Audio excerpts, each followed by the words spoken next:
Hola, Brandy and Kareem. I'm so honored to have you here in the Life Podcast.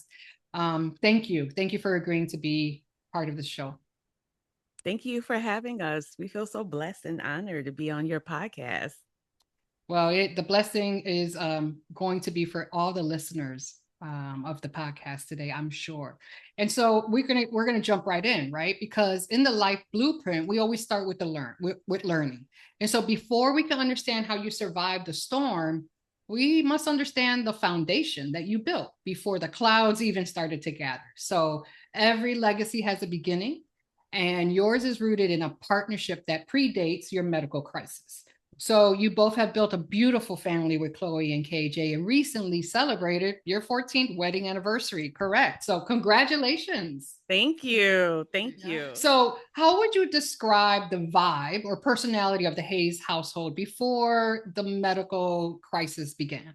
We really like to have, I think, a pretty fun house. We also have two dogs as well, Coco and Winston. And those dogs light a fire in some of us because of what they do and shouldn't be doing in the house. So Sounds like the dogs keep everything interesting. Yes. That's an understatement. I love that. So Kareem, take us back to the moment when you knew like Brandy was the one, right? How did you ask Brandy to marry you? Wow. So did we go for a walk? We went for a lot of walks back then. No, we were actually in our apartment. We were in our apartment. Yes. And I can't remember if I got down on one You knee or didn't. not. I did not. Okay, so I was non-traditional, everybody. Very. And so I asked her, I was like, hey, you want to get married? And what was your response? I was like, what? Now, Because I was expecting that. I was a traditionalist, right? So I was waiting for the whole pomp and circus, him getting down on one knee, planning a very special, elaborate, romantic, way of asking me to marry him. And when he just kind of came, because it came out of nowhere. And I was like, what? Oh, I said, well, yeah, I mean, want to get married, get married. That's amazing. I will say though, really quickly, he did come back because he knew that I missed out on that moment. So I can't remember if it was for my birthday or near our anniversary, but he got some of our very close friends and family at Next Door, the restaurant by Wegmans, and he actually reproposed to me, like got down on one knee and reproposed to me in front of our close friends. Okay, Kareem. So you came correct. It took you a minute, but you came correct. And I love that. I love that. She missed one part though. What? And I had a ring upgrade. Oh yes. Okay. Okay. The upgrade's always good. We're not gonna say no to the upgrade. So I'm thinking that you already established a foundation of how you were going to interact with each other. As Kareem said, I'm putting my full investment into this now, right? And so Kareem, let's talk about the pivotal moment when everything shifted. Now here we are about 10, 12, 13 years later. What were the first signs that something was wrong with you medically, and how quickly did you move from like the initial diagnosis to the operating room? So first thing was, it was during the pandemic, and I noticed something might have been wrong because I was here and I was trying to work out. So we got like some hand weights and stuff like that in our house to be able to get moving around, right? Get some exercise in. And I was doing like some sort of chest exercise. And then all of a sudden, like my chest started aching a little bit. And I was like, why is my chest aching? And so because I felt like I was young and vibrant and healthy in a sense, that, you know what, it's all right. But of course, my wife, who is like the supreme healthcare professional, was like, you really should go get that checked. So my doctor at the time, who was retired, he was like, all right, we're going to get some testing done. And when we got the testing done, he was like, when's the last time you got this done? And I was like, oh, it's been a minute. Like, I haven't got my heart checked, because it's not really something that you get checked unless something is going on for you to get it checked. Right. So got it checked, and he was like, Yeah, we're gonna have to monitor this a little bit. It looks like you have a small aneurysm, and at the time, the aneurysm wasn't at a point where it could be lethal. And then hopefully, in my mind, I was like, well, hopefully this will go away. Well, it didn't go away. It Mm. actually got bigger. So he was very, very close to having that aneurysm. So basically, the bigger the aneurysm, the more likely that it's going to rupture. Correct. And Kareem was very close and having a rupture. Medical PA pressed him to go get an MRI. Kareem was dragging his feet. I was on him like, why don't I'm like, you need to get this done. So then, because she called him multiple times, and I said, honey, usually providers do not call you like that unless they have a significant cause or concern and they really want you to get this done. So I said, something I think is pretty serious going on. So needless to say, he went and got the MRI, immediately scheduled him to go see a cardiothoracic surgeon. The surgeon showed us that picture with the measurements for the valves. And then he was like, listen, if it ruptures, you're basically dead. There's nothing that I can do. I mean, he's a very blunt surgeon. And so he said, there's nothing we're going to be able to do. So you're going to need to get this done ASAP. Because I was like, I'm about to lose my husband. Like this could rupture at any point. So that's when he had the first surgery in March. So he recovered from that. Fast forward to our anniversary, 2025. Kareem started to feel really, really bad. I think the second night that we got there. And I said, something's going on with you. We need to figure out what's happening. So when we were walking, he was out of breath. He had to take multiple breaks. I said, this is not like you, because we are normally walkers. We walk everywhere, especially when we're in metropolitan cities.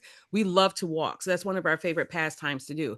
And I said, something's wrong when you can't even walk, not even from the hotel entrance to literally the corner. He was out of breath. And so I said, we need to get a test. So I said, we're going to buy the 3-in-1 test, the COVID, flu A and flu B. We went to Five Guys. I had him take the test right there. So he took the test. Flu B lit up like a Christmas tree. And I said, see, I told you something's wrong. So he was like, yeah, I think that's probably why. But he was coughing too. He had this cough that he developed. We went to urgent care. And it's crazy trying to get medical care out of your home state. So that's just a different story for a different day. But they confirmed that he had flu B. We had to walk to the CVS to get the Tamiflu because he was like on the last day for him to be able to get the Tamiflu. We got that. We actually had reservations at Georgia Brown's. So we went back to the hotel, dropped off the medication, went to Georgia Brown's to have our anniversary dinner. And then we went back to the hotel, and Kareem was basically done for like the rest of the trip. So really, we didn't even get a chance to truly celebrate our anniversary. But after that, Kareem started developing this very severe cough, and that was going on for a while. So his doctors were saying, oh, it's probably just a residue of the cold. Like it should be able to go away in the next couple of months. He still had this cough. Then it transitioned to, well, he has acid reflux. He said, so they tried him on acid reflux. Then they thought he may have asthma. So they tried him on an inhaler.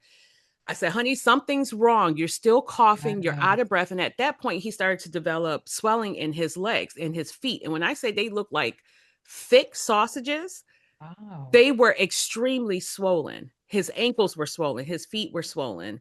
Parts of his thighs and abdomen were swollen. I said, something's going on here. And this is more than just a cough. And so I pushed him because I said, something's got to be done because I was getting very frustrated.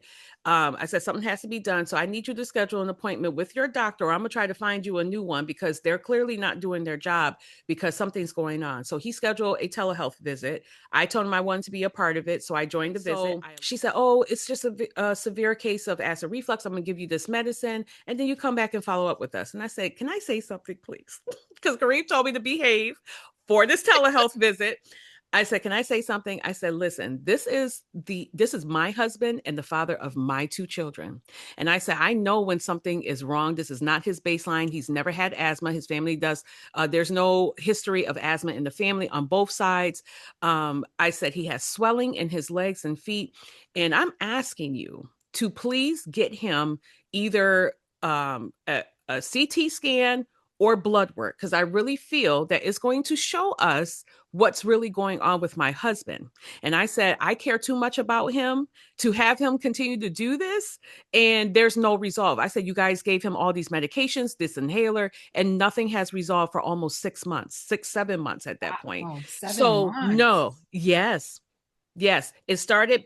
Our anniversary is in February. He started going to the doctor in March. So from March into August, he was dealing with this severe cough, and then the swelling in his feet started in July, because that I remember we had took Chloe to Philly for her birthday, and the swelling started then. So I said something's going on.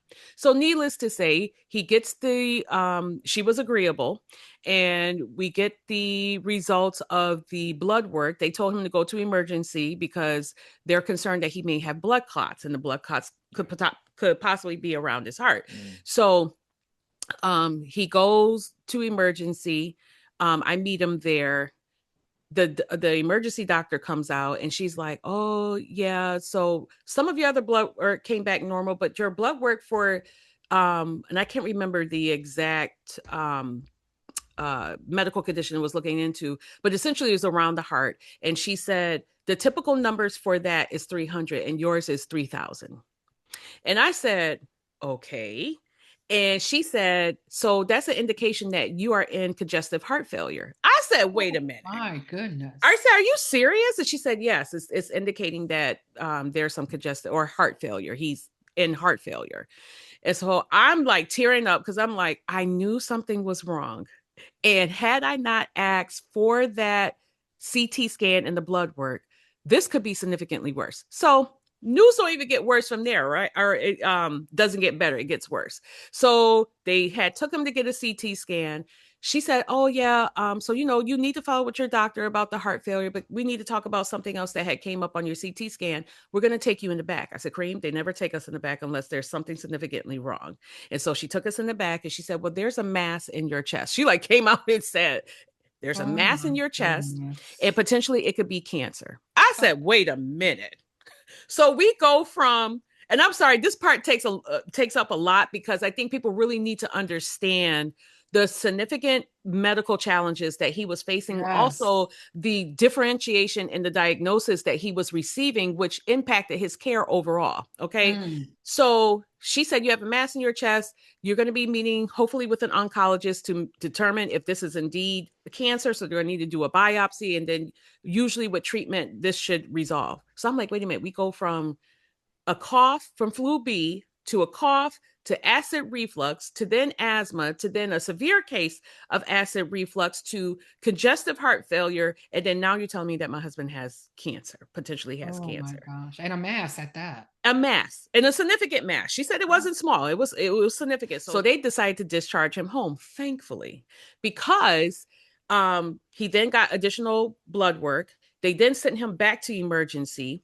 The doctors at a different hospital stated, no, you don't have a mass in your chest. What you're seeing is a pseudoaneurysm. And so essentially, he had a mass in his chest that from the valve, a part of the valve, actually swelled up like the first surgery or from the first diagnosis when he had his first open heart surgery. But it was because something was amiss there, right? It wasn't the typical aneurysm that he had when he first got the first open heart surgery. So I said, wait a minute, because they told us it was cancer. They said, no, this is not cancer. This is an aneurysm that is presenting like cancer or a mass. But because the mass had gotten so large, it looked like cancer. And it was actually way bigger than the one that he had when he first got the open heart surgery. In fact, we saw 2 cardiothoracic surgeons, because then I had to advocate. And they were buddies. Yeah, I had to advocate to get him seen sooner, because they were talking about almost 2-3 weeks out. I said, no, my husband doesn't have that type of time. So I'm literally on the phone with different providers at that point, trying to get him in to be seen. So that's when they schedule him to see a provider at Strong and then a provider at Rochester Regional. And our initial provider is at Rochester Regional. So we met with him, the first provider. He said, yeah, you have a pseudoaneurysm. If you don't have this taken care of, you will die. That's exactly what he said. Jesus. Then we went to go see his initial surgeon. He said the same thing. And he said, we can try to get you in, but I'm going to be on vacation the next week, so we won't be able to do it. I said, so what are we supposed to do? I said, this could rupture at any point. We had to wait. And mind you, they did discharge him from the hospital. They didn't even keep him there to try to monitor him. They actually discharged him because they said it was there for a period of time. And so there's nothing that they can do. You have to see the cardiothoracic surgeon. So we see his initial surgeon. We decided to go with him. Again, he scheduled like that next week that he got back. And then here we are, second open heart surgery. They actually had to admit him to a day earlier because they placed him on diuretics to try to get rid of the fluid. Kareem lost within less than 24 hours, close to 25 pounds of water fluid on him. So that's how swollen he was, huh? Yes. Wow. It still was swollen, but they were trying to maximize him and optimize him as much as possible for the surgery. Yeah. So yeah. And then we had the second open heart surgery, which led to all the things. Yeah, all the things. Well, I mean, and Kareem, I'm sure when you think back, right, and you kind of, we always kind of go through this, the film, right, of what happened. I'm sure in the moment you may have been frustrated and scared, but you're here and alive because of that advocacy. And so the reason why I'm just making that point is, a lot of times we don't know what to ask, and fear sets in and we become paralyzed. And this is why it's so important for us to have community, for us to have a network, for us to have someone that we could trust. It doesn't have to be your partner, but we do need someone with us in these moments when we're hearing that we may have a medical crisis, because you shut down, you become paralyzed, right? And so thankfully, you had Brandi, and Brandi, you know, you went from the expert, right? A social worker, giving answers to people, helping people through their process. And now you become an advocate, right? So now you're no longer the expert in the room, although you bring your expertise, but now you're the fierce advocate, pushing back and saying, hold on a minute, right? This is my husband. This is our livelihood you're talking about. And if you would not have been so insistent, we don't know what would have happened.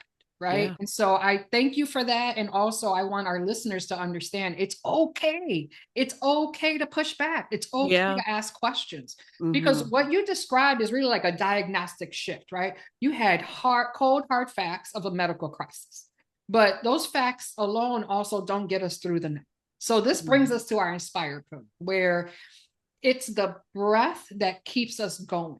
So when the data looks bleak. So if you think about what you were being told, it was touch and go. We didn't really know what was going to happen once Kareem went under, right? The knife, as they say. So I want to shift from the clinical maze to the spiritual and emotional anchors that kept your spirits from drifting while you were waiting for a miracle, literally waiting for a miracle. So Kareem, let's start with you. Okay. During our planning session, you mentioned that you were having a recurring dreams while you were in your coma. Can you share what those were like? Yeah, so I had quite a few recurring dreams. So the first one was I would have like a regular dream. So I would just kind of be somewhere. I think I was like at a football game. I was like, I guess things that were that happened in my life already. I didn't see a light. So I will say that. Thank God. I know that's right. So it wasn't that. And then it would go. It was like I was trying to get out of this like maze of darkness. So it felt like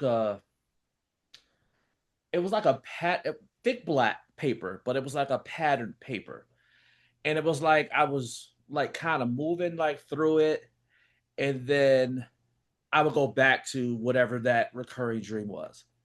Then, and I think this is when, from what Brandi was telling me, when I kind of started to come to, I would also have this recurring dream of a nurse talking to me. And I kept thinking to myself, like, why is this nurse talking to me?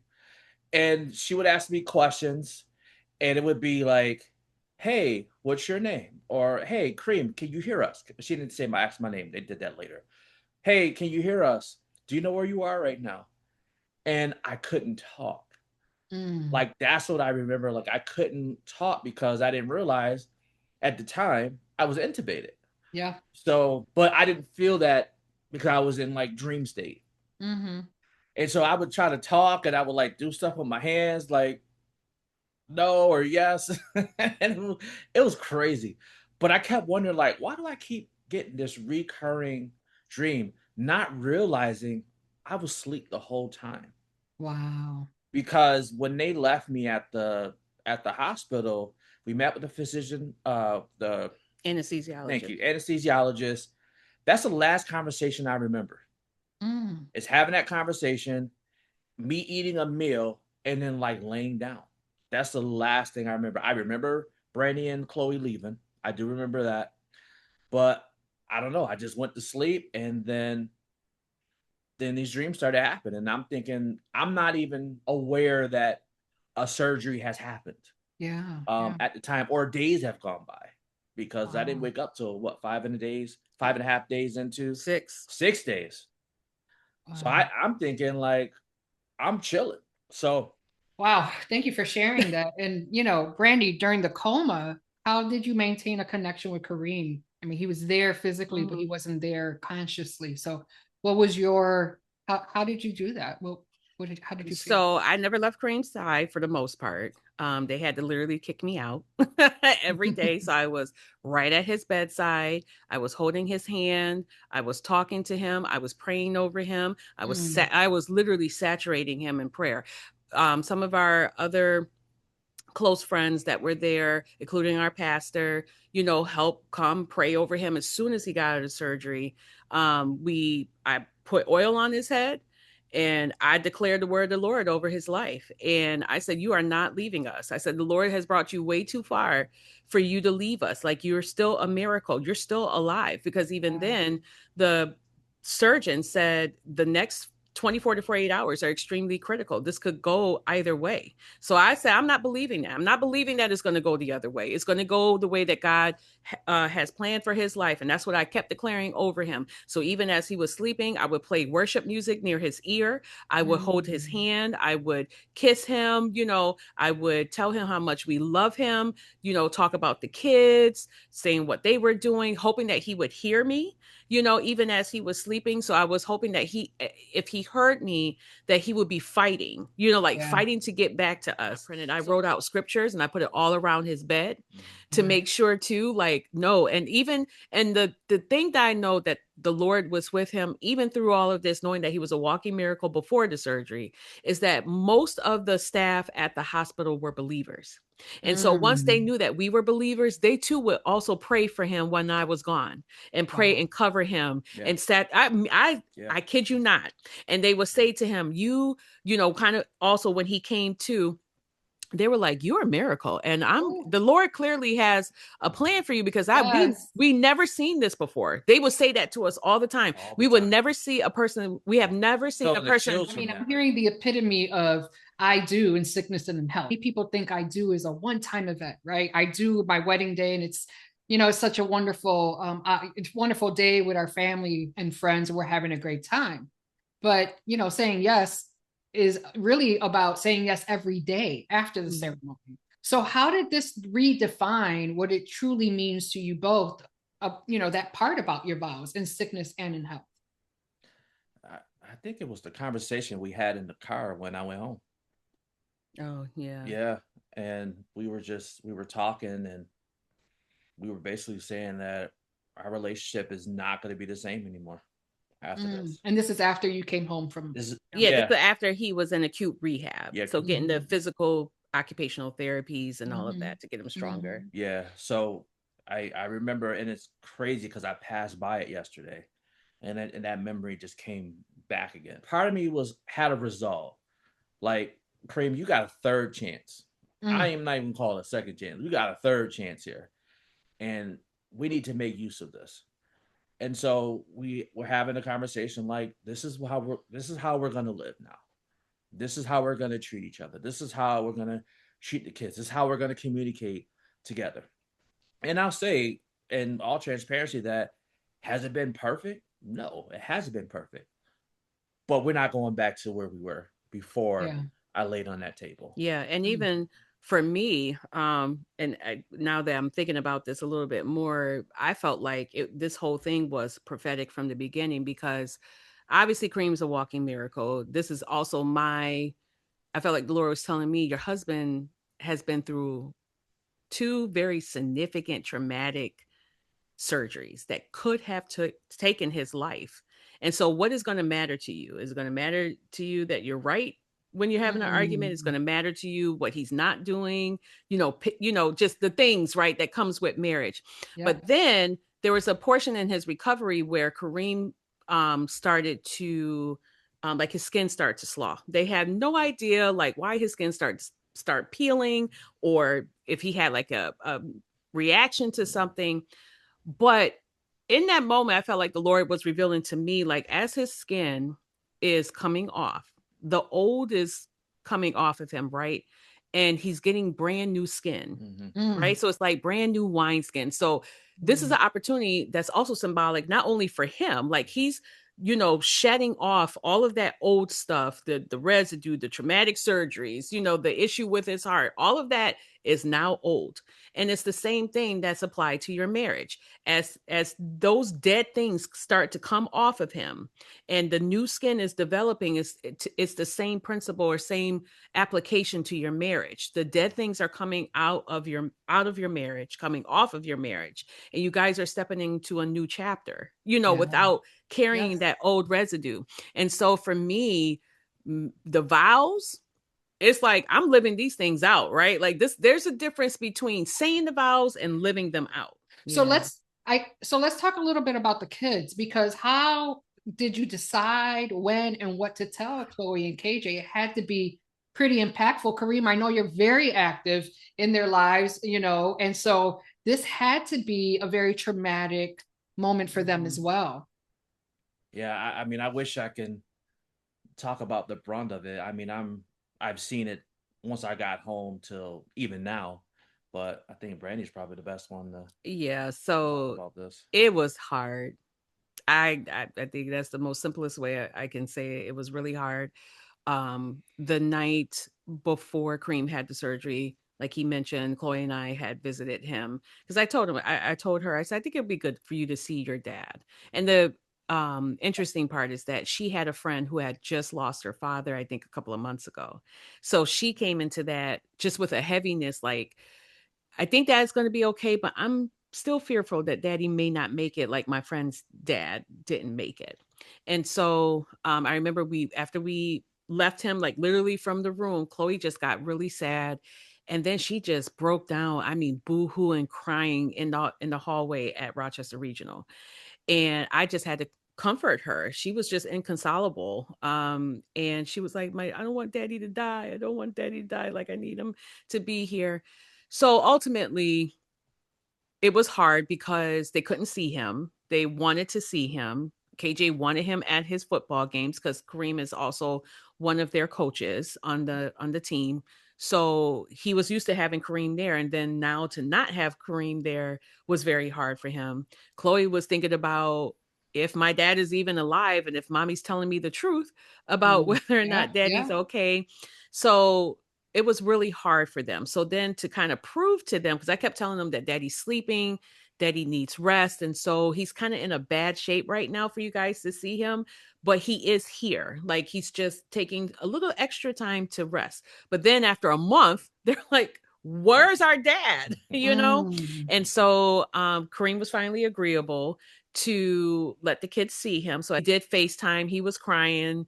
The kids were crying. It was a lot. But then once he got home, that's when we decided to, I think a week after he got home, decided to tell them the full truth. During our family meetings. Yeah, during our family meetings. Yes, we have family meetings where we check in with one another to see how each other's doing. But we took that moment to allow the kids to be able to talk about their feelings in terms of the surgery, but then also to just be truthful about what actually had happened. And Chloe even said, I knew something was wrong.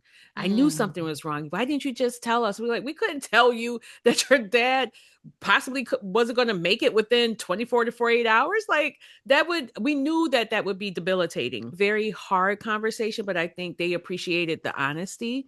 And just knowing that daddy's okay now and just looking at him, they're like, wow, we would never have thought he actually went through that, compared to what he looks like now. But I think it did open up some more doors to have very open and honest communication with our children and to let them know that, even though it may not have seemed fair that we kind of kept them separate or didn't tell them everything at once, we also were trying to safeguard them in their emotions. And so when Kareem for our son's championship games, because they did so well over the season, they went to the championship game. We decided to surprise our son by having Kareem come to the game. And Yeah. so I wheeled him up there.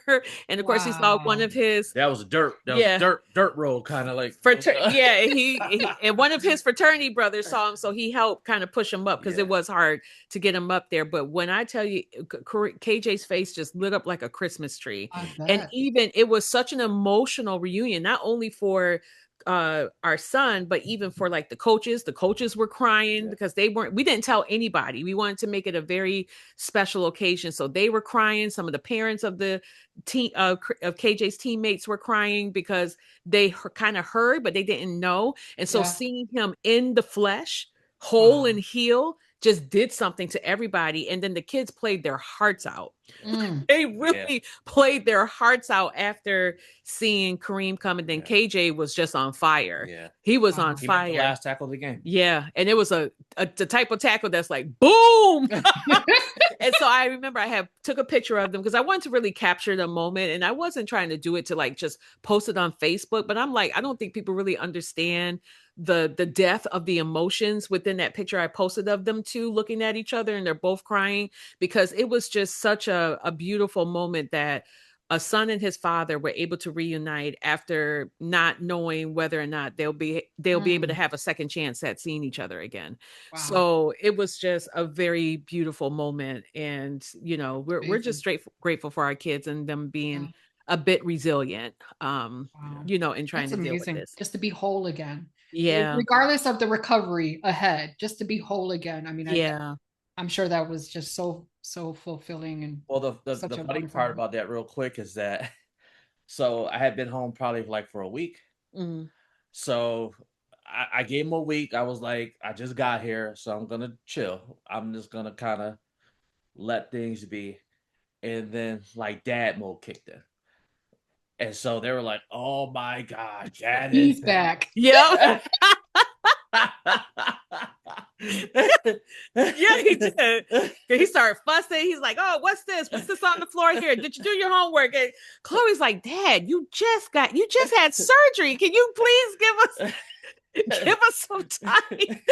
Thank you for sharing. Like, that's such an inspirational moment, right? To be able to go through all that and then show up at the game. And you didn't just inspire your children, you inspired everyone else around, right? So literally, God's miracle was witnessed by so many people, believers, non-believers. Who knows, right? What someone's belief is. But also, I'm thinking that whoever was going through any difficulty in their life, seeing this individual that they've known, seeing him come through and show up at that game, I'm sure the impact that you probably will never know. You probably will never know the endless impact and the ripple that they may have had for so many people.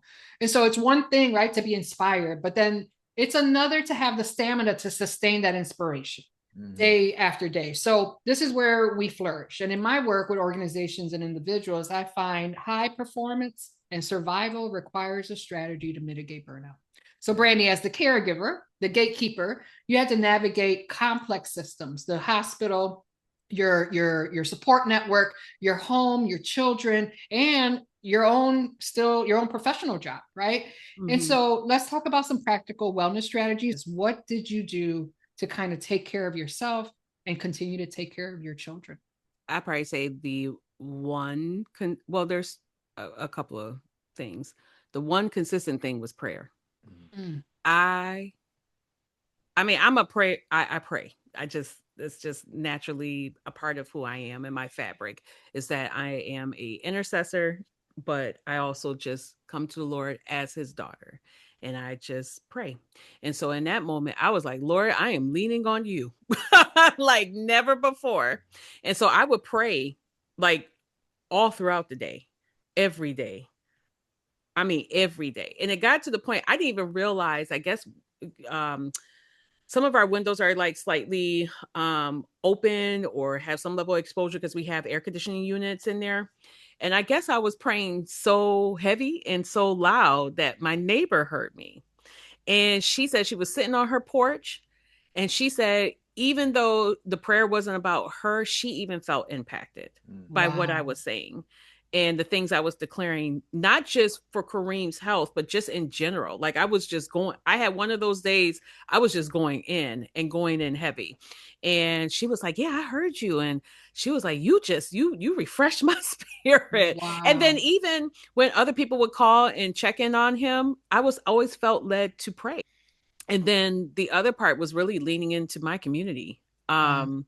I am the type of person, I'm almost hyper vigilant when it comes to independence. And so I don't really like to ask people for help. I also realized too the way that people were just covering us, caring for us, supporting us, taking KJ to his practices, you know, making sure that we have food, making sure that we have money, raising money for him, you know, in terms of offsetting some of the costs, because, you know, both of our salaries were impacted because you don't even get me started on state you know, the leave pay. But Mhm.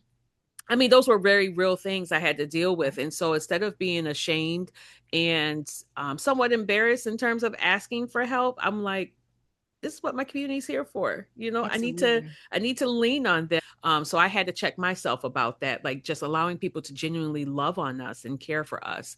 So I would probably say prayer, leaning in on your community, and just allowing yourself to be vulnerable. I think Mm. sometimes too, when we're in situations like this, and often I feel like, especially women, hear this like, oh, you're so strong. Like, you got to be strong. You got to, you know, you got to be there because, you know, essentially now everybody's relying on you. And I'm like, no, my strength comes in being vulnerable. I can't do this Mm. today. I don't want to provide you with an update. I don't want anybody to contact me today because I've had literally 45 calls and Right. 25 text messages I have to respond to. And so honoring my boundaries, you know, Yeah. along with my Yeah. vulnerability was a big thing for me. Um, so let's talk a little bit about, you know, the evolve pillar, evolution. So the idea of not just bouncing back, but growing forward. And that's what I'm hearing you all talk about. You're not the same couple that you were before the surgery. You're a different, it's a new normal. You're a different couple, understanding, having different ideas of what you want to spend your time doing, leaning in and pouring into. So Kareem, you went from being the provider to being provided for in the most intimate ways. What was the most challenging part of experiencing your wife as your caretaker? How did that help you evolve as her husband and as a man? Say nice things. Uh, Ooh, where do I want to start with this one? Well, I think the very first thing to address is it was hard at first. It got easy after a while, but it was hard having her tell me what to do. Mm. It was a lot of, did you do this? Did you do that? And it wasn't like before when it was like the question, it was like, no, you got to take this. You got to do this. Did you talk to this person? Nope, go talk to them. It was just telling me like what I had to do. All right, lay down. Put the phone down. Don't talk to anybody. Go to sleep. And it was like having another parent in the house. Mm-hmm. And I was not the other parent. So I think that was difficult. But over time, I just got I was okay with it because I knew that she had my best interest at heart. Mm. I knew that she had things under control, even if she didn't, I didn't know. Um, and the fact that in order for me to recover well, I had to be able to lay down my machismo, right? My masculine energy in a sense where I had to be okay with letting somebody else help me to heal and to recovery and to recover.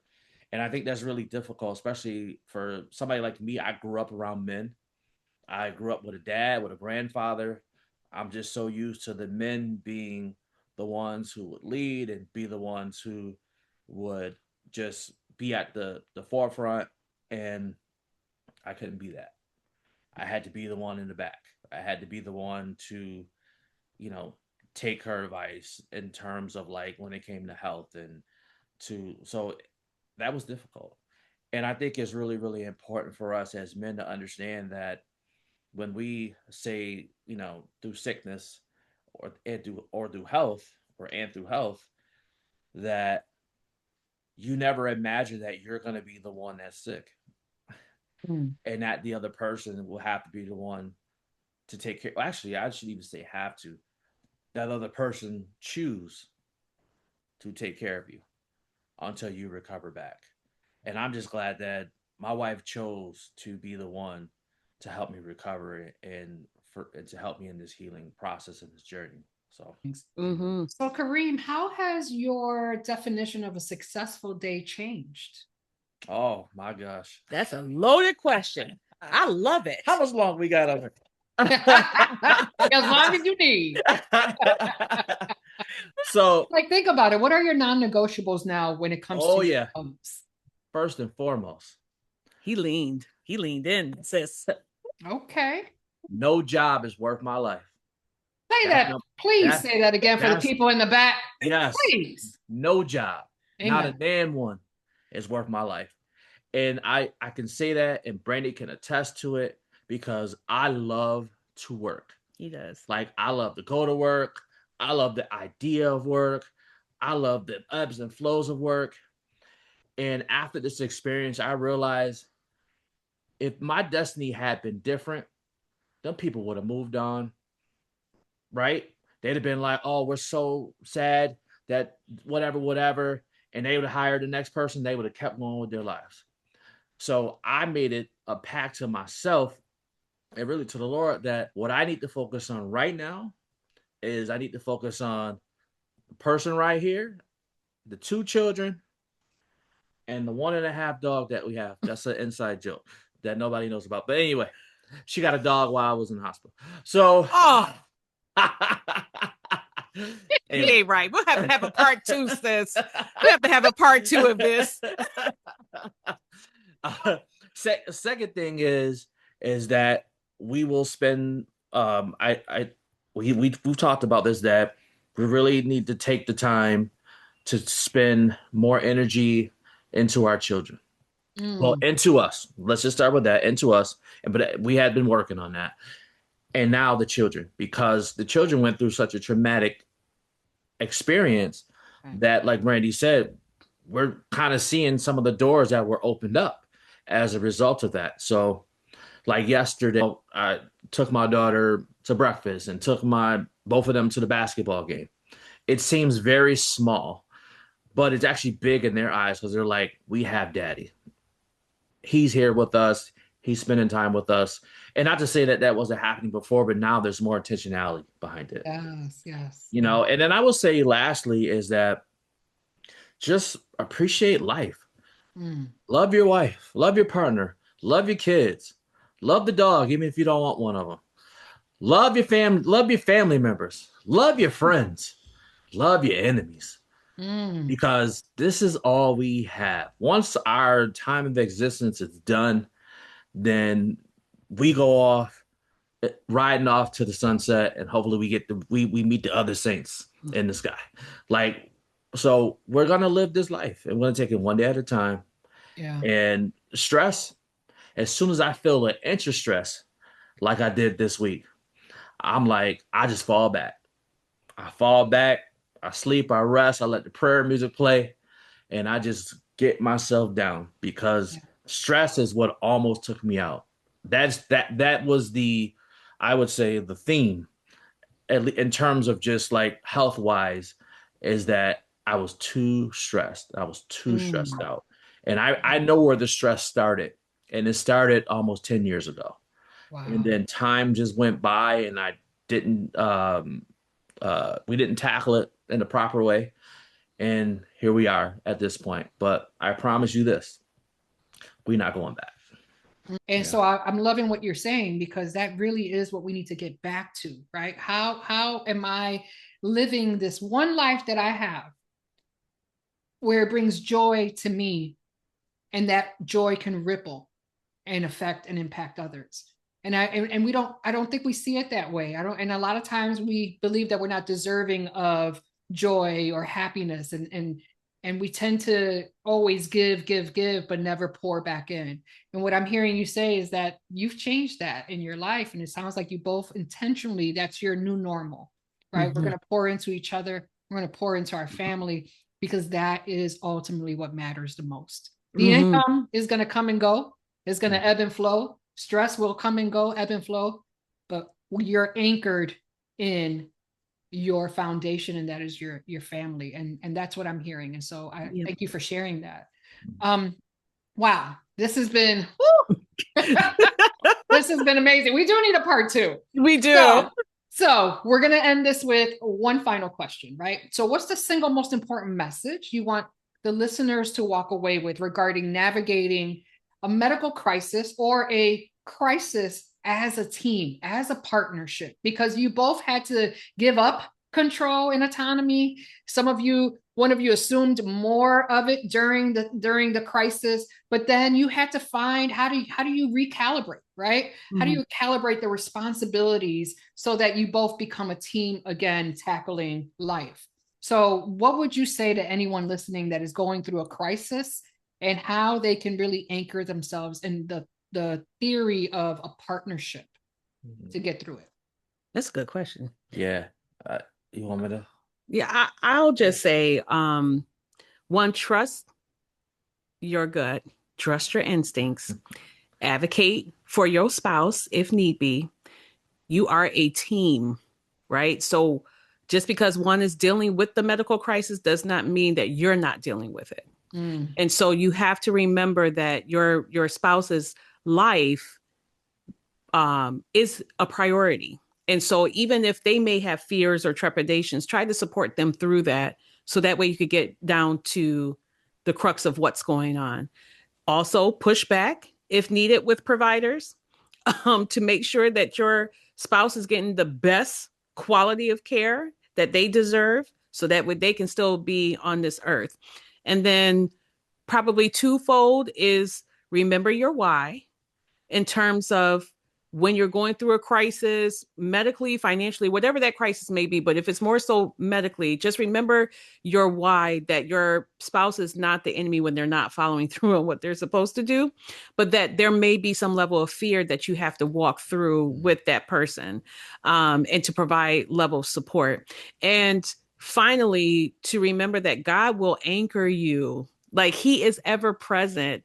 And so when you do feel those moments of trepidation, fear, anxiety, being overwhelmed, feeling alone, isolated, because you feel like people are not going to understand, he understands, right? So he's also known as Jehovah Rohi, the one that sees. So he's going to see what you're going through, but he also has the answers as well. And he will turn things around. Surely, if he could do it for my husband, he can do it for you and your family. And to remember that you guys are a walking blessed unit, right? So this is all very interconnected. He's not doing this alone because his name is Kareem Hayes.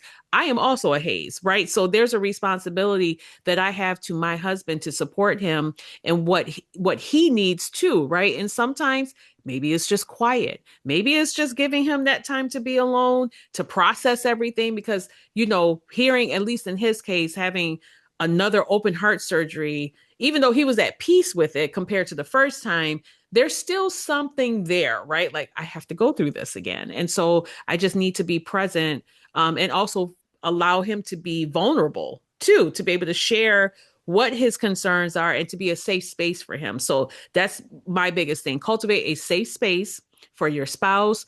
If you have children, cultivate a safe space for them, depending on their ages and what is appropriate to share and not to share. But just know that you're not in this alone, and to also tap into your communities. Allow people to help you. Allow the helper to be helped. Allow the one who pours to be poured into. Allow the one who usually is there for everybody else be there for you. It is going to be critically important because, like my sis said, wellness is not singular. It's not a singular, so you really need to tap into those supports to be able to help you get through these type of situations. So what my advice would be is that it's okay to be a sign and to be a wonder and to be a miracle, because understanding that it's not about you specifically. Like, yes, you benefit from it, but it's about all the countless lives that are now going to benefit from seeing you. If they had a question about if God is real, they're looking at it. If they had a question that if God answers prayers, they're looking at it. If they have a question that people can experience healing, not only miraculously, but also incremental, because there's also incremental healing as well. They see it. So it just understand that we get what we ask for, and they're for us to live in that truth. Thank you both. Thank you both so much. And Kareem, Yeah. I know that you have also a podcast. Look, y'all got me crying. Yeah. I know you also have a podcast called Bro Talk. Am I correct? Yes. All right. Can you tell us what it's about and how people could catch your podcast? Yeah. Well, first thing, we couldn't have the podcast without our wives. So definitely want to thank Amen. Brandi and the wives. We started it during the pandemic. We were sitting in our homes and we were like, we need some connection. We need a avenue for us to just kind of talk about things that we're going through. And so I contacted Isaac Bliss and Bilal Smith, and then later on, Mark Guthrie. And I said, hey, I have this idea for us to do a podcast, and then we could talk about things that we're going through. And so the major premise of our podcast is we talk about manhood, fatherhood, brotherhood, and then all the other things in between. And really, it's a space for us to be vulnerable. We've cried on the show, we've been angry on the show. Really have a space for men to be able to see other men using our different stories in order to reach somebody, in order to have somebody think differently, maybe about their relationship, think differently with how they're raising their kids. And so that's why we started Bro Talk. And happily enough, we've been going for this is our 6th year now of doing Wow. this. And so we're very, Amazing. very thankful. And yeah, we're blessed to have it. And we're on Mondays at 9 p.m. So All right. And where can people find you Mondays at 9 p.m.? we're on Facebook Live and we're also on YouTube Live as well. Beautiful, beautiful. Definitely want the audience to know that and catch those episodes. And I have a feeling that a book is in the making here. Oh, Right? yeah.